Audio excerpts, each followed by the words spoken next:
You will be wonderfully surprised once you take control of this high-tech robot. Endless levels of cleverly designed worlds stimulate even the most demanding players. Your object is to mine the valuable Starla crystals by learning to use the ingenious devices in the mines. You can blast your enemies with energy balls and explosions, or crush them by setting off avalanches. But watch out for the unexplained chained explosions, for they can easily blow your robot to bits.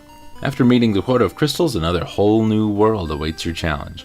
Only by discovering new strategies and adapting to the ever-shifting mines can the player overcome this dynamic puzzle. In Crystal Mines from Color Dreams in 1989. Not a whole lot of information about this game, but a lot of information about Color Dreams, as might not be quite expected. This was a company, Color Dreams, that developed games for the NES. While most companies that developed NES games obtained an official license, Color Dreams was unusual in that it developed NES games without an official license. Oh no, this is one of those games. Color Dreams, we've also looked at other things. They were succeeded?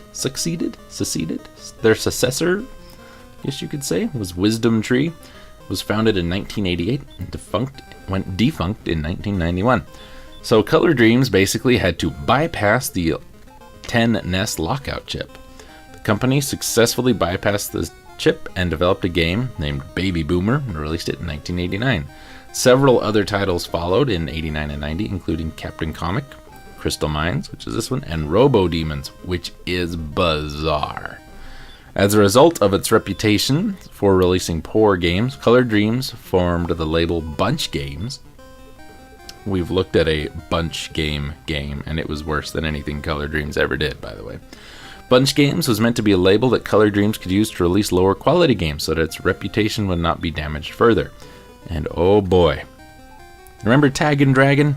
That's a Bunch Games game. Color Dreams formed a Wisdom Tree for the purpose of releasing Christianity-themed games. The Wisdom Tree label resulted in Color Dreams' best-selling titles, oddly enough, including Spiritual Warfare and Bible Adventures, of which we've looked at one of those. Wisdom Tree is also noted for creating the only unlicensed Super Nintendo game to ever be released in North America, Super 3D Noah's Ark. While Wisdom Tree remains active today and is still selling religious video games, Color Dreams quit the video game business in the mid-1990s. Wisdom Tree is also no longer associated with Color Dreams. One Color Dreams project that was never released was a game based on the movie Hellraiser, which I would really have liked to have seen. The game cartridge, or Super Cartridge as it was called at the time, contained an extra processor that modified the tiles in the cartridge RAM without alerting the NES processor. This allowed for enhanced graphic effects rarely seen on the NES, such as fully animated background running without the lag usually found with such tricks. The extra processor also performed palette swapping between scans of the TV to give the illusion of extra color. Because of delays in production, development problems, and lack of market for unlicensed game based on horror movies, and the exorbitant amount of money it takes to make each Super cartridge, the project was eventually abandoned.